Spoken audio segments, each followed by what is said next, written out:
Welcome to studio news. இருக்காம யாரை பற்றி பார்க்க போகிறோம்னா, அதிமுகவில் பார்த்தீங்கன்னா இந்த செயற்குழு கூட்டத்தில் பார்த்தீங்கன்னா என்னென்ன பிரச்சனை வரப்போன்னு சொல்லிட்டு பார்த்துடலாம். ஸோ ஓபிஎஸ்ஐ இணைக்கும்ன்ற ஒரு அழுத்தம், எம்எல்ஏக்கள் பார்த்தீங்கன்னா நிறைய பேர் எடப்பாடி பழனிசாமியை பார்த்தீங்கன்னா எதிர்த்து பேசுகிற கூட வாய்ப்பு இருக்குது. மாவட்ட செயலாளர் பார்த்தீங்கன்னா எல்லாரையும் சொல்லி கூட்டிகிட்டு இருந்தாலும் பட் அதையும் மீறி பார்த்தீங்கன்னா போகிறதுக்கான வாய்ப்பு அதிகம்ன்றாங்க. சில பேர் பார்த்தீங்கன்னா வெளிநடப்பு பண்ண போகிறதா தகவல் வெளியாக இருக்குது. மாவட்ட செயலாளர்கள் வெளிநடப்பு பண்ணால் பெரிய பிரச்சனை ஆயிரும் சொல்கிறக்காண்டி தான் அந்த மாவட்ட செயலர் கூட்டம் பார்த்தீங்கன்னா 9ஆம் தேதி நடந்ததை அப்படியே தவிர்த்துட்டாரு. அது தேதி குறிப்பிடாமல் பார்த்தீங்கன்னா ஒத்தி வச்சுட்டாரு. கேபி முனுசாமி பார்த்தீங்கன்னா எதிர்த்து எல்லாருமே குரல் கொடுக்க போகிறாங்க. பொதுச்செயலாக கேட்டான்னு பாருங்க, கேபி முனுசாமி பார்த்தீங்கன்னா எங்கள் அதட்டி கேட்குறாரு அப்படின்ற ஒரு மேஜரான குற்றச்சாட்டை வச்சு பார்த்தீங்கன்னா கேபி முனுசாமிக்கு ஒரு செக் வைக்கிறதுக்கான வாய்ப்பு அதிகம்ன்றாங்க. 2 சட்டமன்ற தொகுதிக்கு ஒரு மாவட்ட செயலாளர், இதுக்கு மாவட்ட செயலருக்கு மிகப்பெரிய எதிர்ப்பு. அப்போ அங்கங்கே பார்த்தீங்கன்னா அவங்க கண்ட்ரோலில் இருக்க மாவட்டத்தை வந்து பிரித்து அவங்க மாவட்ட செயலாளர் அதிகாரத்தை பார்த்திங்கன்னா குறைச்சா, ஜூனியர்கள் உள்ளே கொண்டு வந்தால் சீனியர்களை மதிக்க மாட்டாங்க, ஒன்றும் இல்லாமல் ஆக்கிடுவாங்க. சீனியர் இருந்தும் வேஸ்ட் ஆயிரும். எடப்பாடி பழனிசாமி தனக்கான பதவியை பார்த்திங்கன்னா தக்க வச்சுட்டாரு. அப்போ சீனியர் முன்னாள் அமைச்சரை பார்த்திங்கன்னா டம்மி ஆக்கிறதுக்கு இனிமேல் எடப்பாடி பழனிசாமி யாருமே பொதுச்செயலாளர் வந்து பார்த்திங்கன்னா அந்த கண்ணோட்டத்தில் பார்க்கல. நம்ம எடப்பாடி தானையா புறநகர் மாவட்ட செயலர் தான் எல்லோரும் பார்க்குறாங்க. ஸோ அந்த ஒரு கெத்து பார்த்திங்கன்னா வரல, ஜெயலலிதாக்குரிய கெத்து நம்மளுக்கு வரல அப்படின்ற ஃபீல் பண்ணுறாரு. ஸோ அதனாலவே பார்த்திங்கன்னா மாவட்ட செயலாளர் காலி பண்ணால் புது நபர்கள் ஜூனியர் வரும்போது மாவட்ட செயலர் நிறைய பேர் வந்து பார்த்திங்கன்னா எடப்பாடி பழனிசாமி பொதுச்செயலாளர் ஏற்றுக்காரு. அதோட பவர் வரும். ஸோ கிளை செயலாளர் இவங்களுமே பார்த்திங்கன்னா மாற்றப்படணும். ஸோ எடப்பாடி பழனிசாமியை பார்த்திங்கன்னா காசிப்ஸ் போயிட்டே தான் இருக்கும். எடப்பாடி பழனிசாமியோட விமர்சனம் பார்த்திங்கன்னா தொடர்ந்து பார்த்திங்கன்னா இந்த கிளை செயலாளர் சீனியராக இருப்பாங்கள்ல, எம்ஜிஆர் காலத்து ஆட்கள், அவங்களெல்லாம் காலி பண்ணி விடுன்றல குறிப்பிட்டிருக்கார். அதே மாதிரி ஜெயலலிதாவின் பக்தர்கள்னு சொல்லிட்டு ஜெயலலிதாவுக்கு உங்களுக்கு விசுவாசமாக இருப்பாங்களா, அவங்களெல்லாம் காலி பண்ணிட்டு வர்றாரு எடப்பாடி பழனிசாமி. இது மேஜராகவே சொல்கிறாங்க. எடப்பாடி பழனிசாமி பார்த்திங்கன்னா ஜெயலலிதாவுக்கு பொதுச்செயலாளர் பார்த்தீங்கன்னா நிரந்தர பொதுச்செயலாளர் பேருன்னு சொல்லிட்டு ஒரு தீர்மானத்தை போட்டிருந்தாங்க. ஆனால் வந்து எடப்பாடி பழனிசாமி அந்த பதவியில் போய் அமர்ந்ததே பார்த்திங்கன்னா சில தொண்டர்கள் வந்து அது கூச்சல் குழப்பம் அப்படின்றது தெரிஞ்சு. பட் அது வந்து பெரிய லெவலில் பார்த்திங்கன்னா ரைஸ் ஆகலை. இதுக்கு முக்கியமான காரணம் மாவட்ட செயலாளருக்கு ஆதரவு இருந்தது தான். எடப்பாடி பழனிசாமிக்கு பார்த்திங்கன்னா கொங்கு மண்டலத்து இப்போ எடப்பாடி பழனிசாமி அவங்களே காலி பண்ணணும்னு சொல்கிற ஒரு அடுத்த லெவலுக்கு போனால மிகப்பெரிய லெவலில் பார்த்திங்கன்னா அவங்களும் விட்டு கொடுக்காம எடப்பாடி நம்ம தான் அவரை வந்து பொதுச்செயலாளர் இப்போ நம்மளே காலி பண்ண பார்க்குறாரு, அதுக்கு மிகப்பெரிய எதிர்ப்பு கொடுக்கணும்னு சொல்கிறக்காண்டி மாவட்டந்தோறும் முன்னாள் அமைச்சர்கள் பார்த்திங்கன்னா மிகப்பெரிய எதிர்ப்பு கொடுக்க ஆரம்பிச்சிட்டாங்க. சீனியர் இப்போ சிவி சண்முகம், அதேமாதிரி கேபி முனுசாமி, இவங்கெல்லாம் பார்த்திங்கன்னா எடப்பாடி பழனிசாமி ஆதரவு நிலை இருந்தாலுமே சிவி சண்முகம்லாம் மிகப்பெரிய எதிர்ப்பு கொடுக்குறாரு. இந்த மாவட்ட செயலர் 2 சட்டமன்ற தொகுதிக்கு ஒரு மாவட்ட செயலாளர் எஸ்பி வேலுமணியும் பார்த்திங்கன்னா மிகப்பெரிய லெவலில் வந்து ஒரு எதிர்ப்பு கொடுத்துட்ருக்கிற சூழ்நிலை. சசிகலா ஓபிஎஸ்ஐ இணைக்கும் தென் மாவட்டங்களில் மிகப்பெரிய ஒரு கேள்விக்குறியாக தான் ஆக்கும்.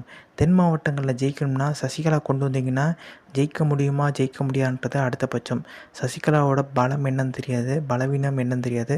சசிகலா எந்த தேர்தலையும் போட்டியிட்டதில் இது வரைக்கும் பார்த்திங்கன்னா ஒரு மாநாடு போட்டதில் தன்னோட பலத்தை பார்த்திங்கன்னா இது வரைக்கும் வெளிப்படையாக காமிச்சதில்லை. ஆனால் ஓபிஎஸ் அப்படி கிடையாது. தென் மாவட்டங்கள் அதிக செல்வாக்குள்ள நபர். இப்போ குறிப்பிட்டு பார்த்திங்கன்னா தேவர் சமுதாயத்தினை பார்த்திங்கன்னா சசிகலா வந்து ரெப்ரசன்டேட்டிவாக இருந்தாலும் பெரிய லெவலில் அவங்கள கவனம் இருக்கலை. ஆனால் ஓபிஎஸ் அப்படி கிடையாது. தேவர் சமூகத்தை சேர்ந்தவங்க ஒரு ரெப்ரசன்டேட்டிவாக பார்க்குறாங்க, ஒரு மிகப்பெரிய தலைவரை பார்க்குறாங்க. அந்த இடத்துல ஆர்பி உதயகுமாரை வந்து எடப்பாடி பழனிசாமி கொண்டு வந்தார். பட் எடுப்படலை, அது வேஸ்ட்டு, அது வந்து பார்த்திங்கன்னா தண்டமாக தான் போச்சுன்ற மாதிரி தான் சொல்கிறாருக்கு. ஏன்னா தென் மாவட்டங்களில் பார்த்திங்கன்னா இப்போ ராமநாதபுரத்தில் நின்றார், ஓரளவுக்கு வாக்கு சதவீதம் வாங்கியிருந்தார். அதுவும் பலாப்பழ சின்னத்தில் சுயேட்சை சின்னத்தில் வாங்கியிருந்தார்.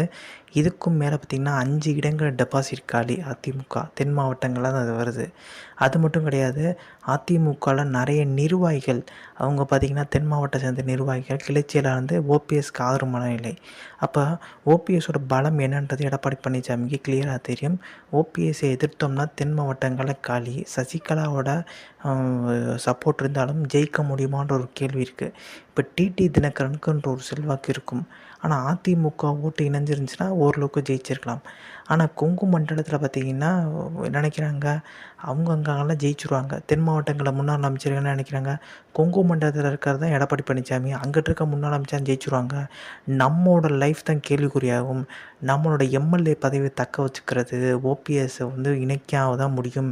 தென் மாவட்டங்களில் நம்மளுக்கு தேவர் சமுதாயம் அடர்த்தியாக முக்குளத்தூர்லாம் இருக்காங்க. இப்போ ஓபிஎஸோட தயவு இருந்தால் தான் நம்ம வந்து முன்னேற முடியும். அடுத்த அடுத்த லெவலில் அரசியலில் போக முடியுன்ற மாதிரி பார்த்திங்கன்னா இங்கிட்டும் சரி டெல்டா பகுதியிலும் சரி.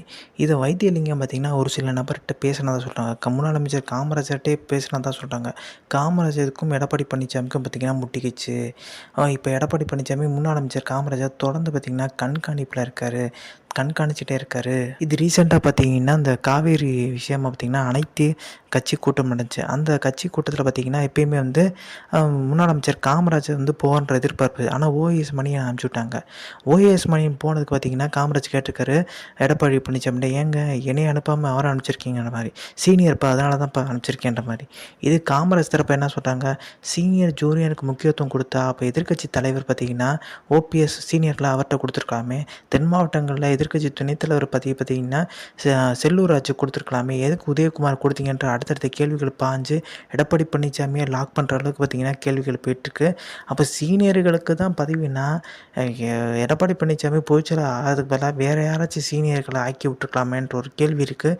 ஆனால் இது எடப்பாடி பழனிசாமி நார்மலாக காமராஜ்கிட்ட பேசினாலுமே அவரை நீக்கிறதுக்கான முயற்சி பார்த்திங்கன்னா அடர்த்தியாக நடந்துட்டு இருக்கதை சொல்கிறாங்க.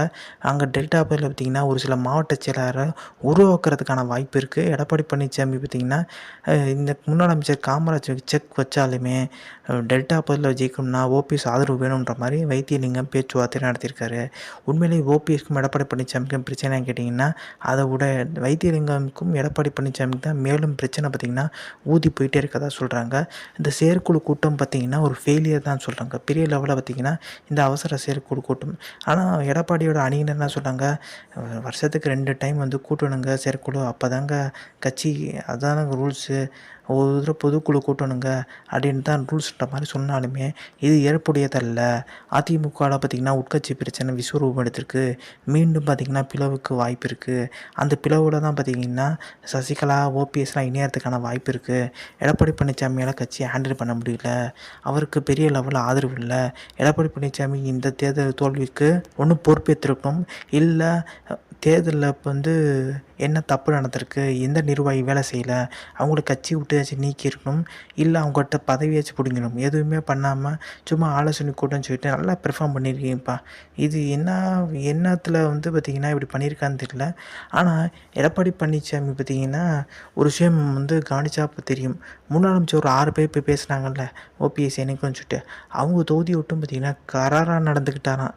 குறிப்பிட்டு பார்த்திங்கன்னா தென் மாவட்டங்களில் பார்த்திங்கன்னா ஒரு சில பேர் ஓபிஎஸ் இணைக்கணுன்ற ஒரு கோரிக்கை வைப்பாங்கள்ல, அவங்ககிட்ட கராராக நடந்துட்டாராம்.